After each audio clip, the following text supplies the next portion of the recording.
السلام علیکم ورحمۃ اللہ وبرکاتہ۔ ہم آپ کی خدمت میں ایک دفعہ پھر سے حاضر ہیں نئے سبق کے ساتھ۔ یاد رہے ہماری اس کلاس میں مکمل قرآن مجید پڑھنے کا سفر سٹارٹ ہو چکا ہے اور انشاءاللہ تعالی یہ سفر جاری رہے گا اور بہت آسان طریقے سے آپ کو تجوید سکھائی جائے گی اور درست لفظ کی ادائیگی سکھائی جائے گی۔ اللہ پاک آپ کے میرے ہم سب کے علم اور عمل میں اضافہ فرمائے اور اپنی بارگاہ میں قبول فرمائے۔ تو چلیں آج کا سبق سٹارٹ کرتے ہیں۔ یہ ہے سورہ بقرہ پارہ 1 آیت نمبر 61 سے آج ہم نے سٹارٹ لینا ہے۔ اعوذ باللہ من الشیطان الرجیم بسم اللہ الرحمن الرحیم وَإِذْ قُلْتُمْ يَا مُوسَى لَن نَّصْبِرَ عَلَىٰ وَإِذْ واو کی مقدار کتنی ہے؟ واو زبر وا، کیونکہ واو کے اوپر زبر ہے۔ اصل میں مقدار زبر زیر پیش، کھڑی زبر کھڑی پیش اور اس کے علاوہ مدات کی ہوتی ہے، تو اس لیے آپ نے دھیان رکھنا ہے سب سے کم مقدار والی حرکت زبر زیر پیش ہے۔ اکثر لوگ پڑھتے ہیں وا از، واو کو لمبا کر دیتے ہیں، تو یہ ایسے قرآن پڑھنا غلط ہو جائے گا۔ واو زبر وا، حمزہ زیر زال از و از، ٹھیک ہے۔ قل تم، یہ ہمارے پاس ہے موٹا قاف۔ موٹا قاف اور باریک قاف میں بڑا واضح فرق ہے، جیسے کہ یہ ہے قل تم اور یہ ہے ربک، یہ ہے باریک قاف اور یہ ہے موٹا قاف۔ ویسی بھی یہ پر بھی پڑھا جاتا ہے قاف، کیونکہ 7 ایسے حروف ہیں قرآن مجید میں جو ہمیشہ پر پڑھے جاتے ہیں، خواہ ان کے اوپر زبر ہو، زیر ہو یا پیش ہو، ہر صورت میں یہ حروف پر یعنی کہ موٹے پڑھے جاتے ہیں۔ پر کا معنی ہے منہ بھر کے پڑھنا، جیسا کہ ہم قاف کو پڑھے قل تم، جبکہ ہم نے اس کو پڑھا ربک، ٹھیک ہے، اس کو نرمی سے پڑھا اور اس کو ہم نے پر پڑھا۔ یا موسیٰ، ہمارے پاس ہے یا کے اوپر بھی کھڑی زبر اور سین کے اوپر بھی کھڑی زبر اور درمیان میں میم پیش واو مو یعنی کہ واو مدہ بھی موجود ہے، تو یہ تینوں حروف کھینچ کے پڑھے جائیں گے۔ یا موسیٰ لن نصبر، ٹھیک ہے، لن نصبر، نون ساکن کے بعد دوبارہ نون آنے کی صورت میں یہاں پہ ادغام بالغنہ کا قاعدہ ہو رہا ہے۔ یہ نون ساکن ہے اور 2 زبر 2 زیر 2 پیش، ان 2 چیزوں کے بعد والا حرف یمون میں سے ہوگا تو ادغام بالغنہ کا قاعدہ ہوگا۔ ادغام بالغنہ آپس میں ملانا ہے اور غنے کے ساتھ ملانا ہے، صاد کو پر پڑھنا ہے۔ لن نصبر، را کو پر پڑھنا ہے، را پہ زبر کی وجہ سے۔ علی طعام واحد فادع لنا، اگر ہم پڑھیں گے علا کو الا تو بڑی غلطی بن جائے گی۔ اکثر لوگ عین کو کلیئر نہیں پڑھتے، یعنی کہ یہ لکھا ہے علا، اس کا مطلب ہے اوپر، اور الا جو الف سے بنتا ہے اس کا مطلب ہے خبردار سن رکھو، اور اگر کوئی اب عین کو علا نہیں پڑھے گا تو وہ لفظ کا معنی ہی غلط کر دے گا، تو اسی لیے بہت ضروری ہے ہر لفظ کو درست لفظ اور درست مخرج سے نکالنا۔ طعام واحد، تو آ کو پر پڑھنا ہے، عین کے مخرج کا واضح خیال رکھنا ہے، اور یہاں پہ پھر سے ادغام بالغنہ کا قاعدہ ہو رہا ہے۔ یہاں پہ نون ساکن کے بعد نون تھا اسی لیے ادغام بالغنہ بنا، یہاں پہ تنوین کے بعد یمون میں سے واو آیا ہوا ہے، یمون یا میم واو نون، ادغام بالغنہ کے 4 حروف۔ پھر اگلے 2 حروف کے درمیان میں اخفا کا قاعدہ ہو رہا ہے، کیونکہ پھر سے ہمارے پاس ہے یہاں پہ تنوین اور تنوین کے بعد والا حرف حروف اخفا میں سے ہے، تو یہاں پہ ہم چھپا ہوا غنہ کریں گے۔ کیسے؟ واحد فادع لنا، کیسے؟ واحد فادع لنا، دال پہ کلکلا ہو رہا ہے کیونکہ دال قطب جد حروف کلکلا کے 4 حروف میں شامل ہے، ٹھیک ہے۔ عین کے مخرج کا خیال رکھنا ہے، عین کو اگر ہم پڑھیں گے فدعو تو غلط پڑھیں گے، اس لیے ہم اس کو پڑھیں گے فدعو لنا، لام زبر لا، نون زبر الف نا، لنا، اب اس کا مطلب ہے لنا ہمارے لیے. اگر کوئی اس کو پڑھے گا لانا ہمارے لیے نہیں، ہم نہیں، اس کا یہ مطلب ہو جائے گا. اسی لیے لا کو لا ہی پڑھیں گے اور لا کو لا پڑھیں گے. لنا ربک، را کو پر پڑا زبر کی وجہ سے، اور با پہ شد ہے تو آپ نے خیال رکھنا ہے اصل میں شد ایک حرف کو 2 دفعہ پڑھنے کو کہتے ہیں. پہلی دفعہ ساکن ہوتا ہے، دوسری دفعہ متحرک ہوتا ہے. تو اسے ہم پڑھیں گے ربک، 2 حروف کے ساتھ ہے تو تھوڑا رک کے پھر پڑھیں گے. یخرج لنا، خوا کو ہم پر پڑھیں گے، خوا حروف مصالیہ میں سے ہے. جیم پہ کلکلا ہو رہا ہے کیونکہ خطب جدن میں سے ہے. را کو باریک پڑھیں گے، را کے نیچے زیر کی وجہ سے. لنا مما، میم کا غنہ ادا کرنا ہے، میم پہ شد آ رہی ہے اسی لیے. تنبت الارض من بقلها، میم پہ شد ادا کی. میم اور نون 2 ایسے حروف ہیں جب بھی ان کے اوپر شد آئے گی تو غنہ ادا کرنا لازمی ہے.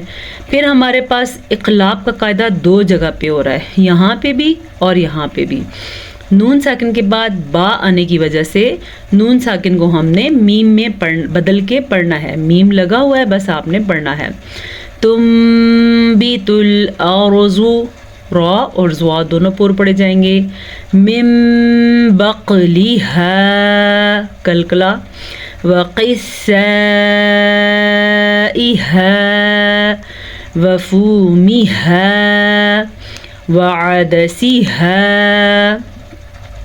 وبصلها، یہ سارا جو آپ دیکھ رہے ہیں یہ 2 آنکھوں والی ہا ہے. یہ حلق کے آخری حصے یعنی کہ سینے سے نکلتی ہے. اگر اس کو آپ پڑھیں گے وفومها کریں گے تو یہ ہا بن جائے گی، جبکہ یہ ہے ہا. تو ہم نے پڑھا وفومها وعدسها وبصلها. سمجھ آ رہی ہے آپ کو کیا چیز میں نے پر پڑھی ہے اور کیا چیز میں نے واضح کر کے پڑھی ہے. قال اتستبدلون الذي هو ادنى، قال، قاف کو موٹا پڑھیں گے کیونکہ قاف یہ موٹا بھی ہے اور پر بھی پڑھا جاتا ہے، تو اسی لیے ہم نے اس کو پڑھا قال. ایک چیز کا خیال رکھنا ہے، اکثر لوگ قالا پڑھ لیتے ہیں، آپ نے یہ بڑی غلطی نہیں کرنی. قاف زبر الف قا، لام زبر لا، قال اتستبدلون الذی، با کے اوپر کلکلا ہو رہا ہے کیونکہ با حروف کلکلا میں سے ہے. اب مقدار چیک کریں، حمزہ زبر ا، تا زبر سین تس، اتس، تا زبر با تب، اتس تب کلکلا. دال زیر دی، اتس تب دی، لام پیش واو لو، اتستبدلون الذی. اب آپ کو خصوصی یہاں پہ اندازہ ہو گیا ہوگا کہ زبر زیر پیش کی مقدار کتنی ہوتی ہے اور واو مدہ یا مدہ یا الف مدہ کی مقدار کتنی ہوتی ہے.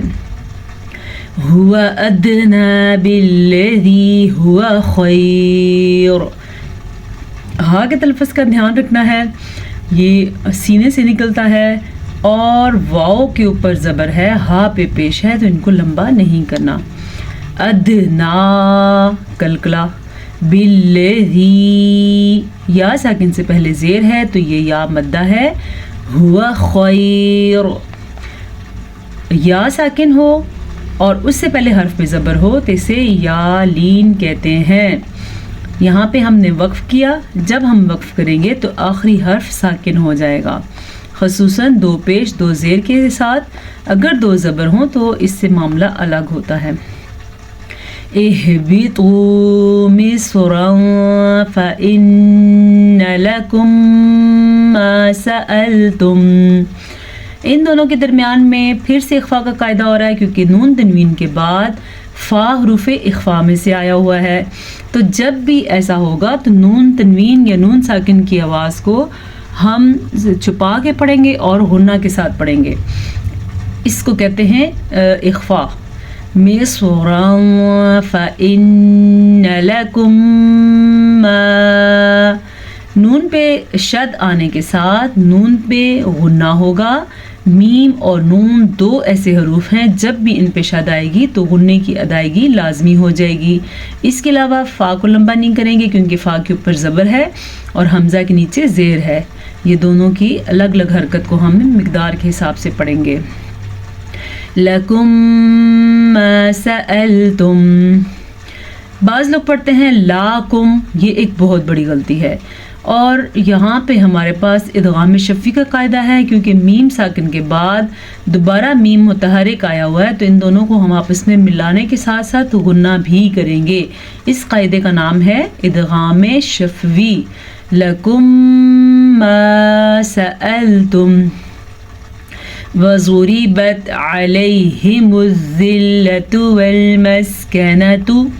وَضُرِبَتْ زوات کو پر پڑھنا ہے، واو اور زوات کو لمبا نہیں کر سکتے. عَلَيْهِمُ الذِّلَّةُ آئین کے تلفظ کا دھیان رکھنا ہے. بعض لوگ پڑھتے ہیں عَلَيْهِمُ الذِّلَّةُ، یہ غلطی آپ نے نہیں کرنی. یہاں پہ لکھا ہوا ہے عَلَيْهِمُ الذِّلَّةُ وَالْمَسْكَنَةُ. بہتر ہے کہ قاف پہ وقف نہ کریں. اگر آپ کا سانس ٹوٹ رہا ہے تو آپ ضرور وقف کریں اور دوبارہ اس کو ملا کے پڑھیں. پھر کیسے وقف کریں گے ہم؟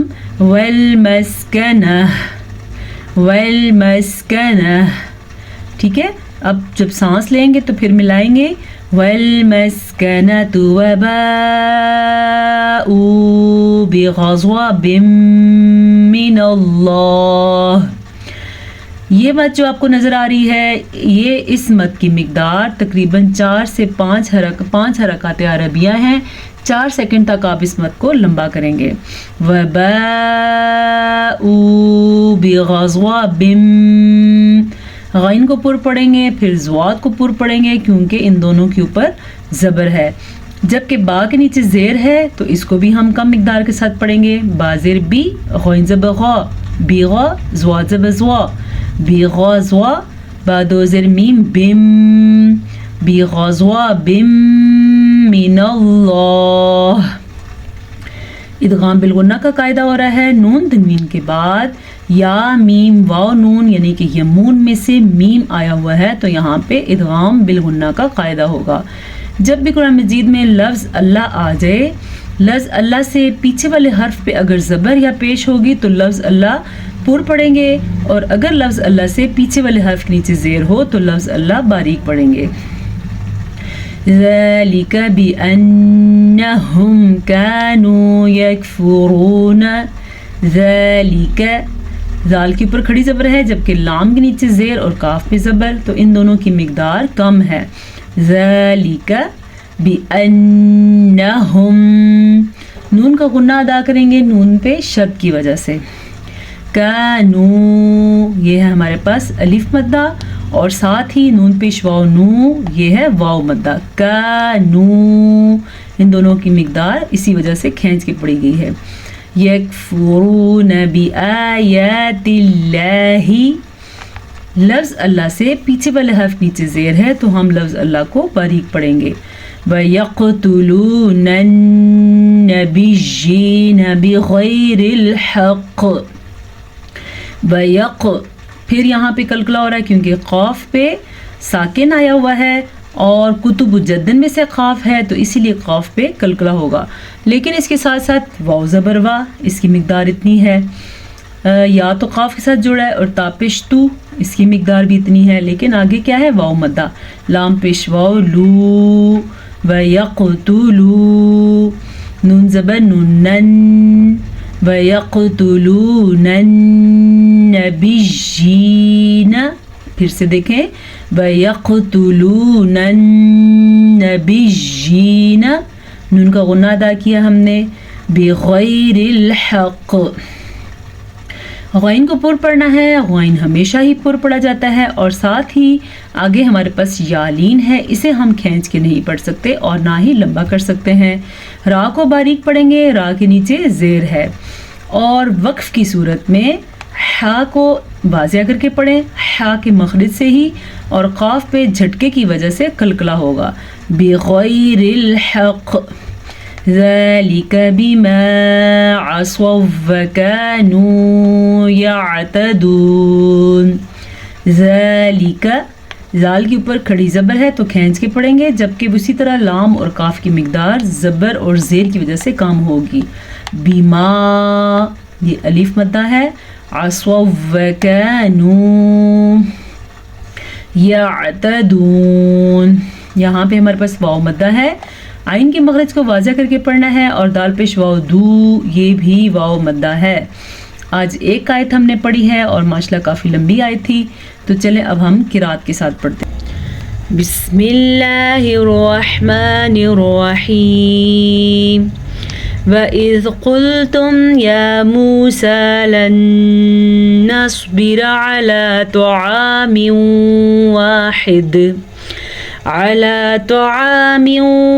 واحد فادع لنا ربك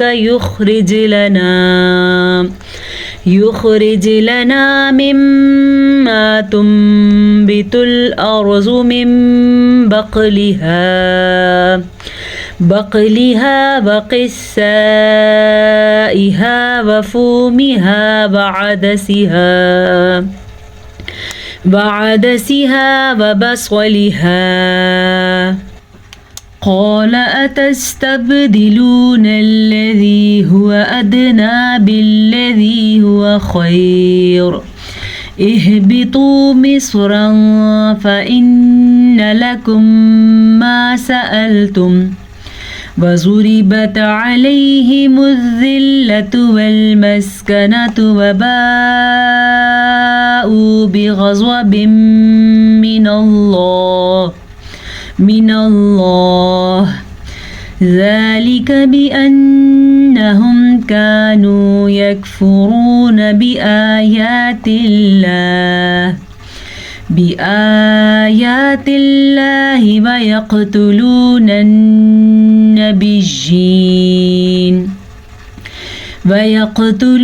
النبيين بغير الحق ذلك بما عصوا وكانوا يعتدون. صدق اللہ مولانا العظیم. امید ہے آج کے سبق سے آپ کو خاطر خواہ فائدہ ہوا ہوگا. اللہ پاک آپ کے اور ہمارے علم اور عمل میں اضافہ فرمائے اور قرآن مجید کو صحیح سمجھنے کی، صحیح پڑھنے کی توفیق عطا فرمائے. انشاءاللہ یہ ہمارا سفر جاری رہے گا اور آپ کے ساتھ انشاءاللہ ہم قرآن مجید مکمل کرنے کا اپنا یہ سفر ایک دن ضرور پورا کر لیں گے. اجازت دیجیے، پھر آپ سے ملاقات ہوگی نئے سبق کے ساتھ اور نئے قواعد کے ساتھ. السلام علیکم ورحمۃ اللہ وبرکاتہ.